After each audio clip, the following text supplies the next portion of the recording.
То есть вообще Башкортостан, Татарстан, братские народы. Вот даже вы не сможете разделить нас. Они наше телевидение, мы их телевидение смотрим.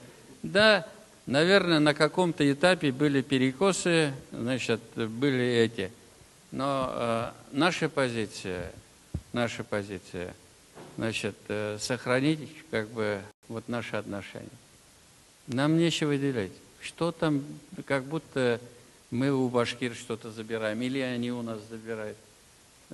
Перепись – это дело человека. Он захотел, записался башкирином, захотел, записался татарином. Он, прежде всего, кто он в душе? Есть смешанные браки, там он должен определиться.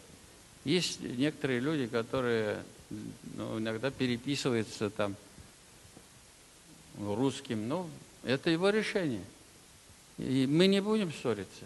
Я думаю, что у нас очень хорошие отношения с руководством Башкортостана. Очень профессиональная команда работает. И мы очень бережно относимся. Я надеюсь, что даже вы не сможете нас рассорить. Ну, ладно. Вы с такой радостью написали обращение этого. Да, Эльвин говорит.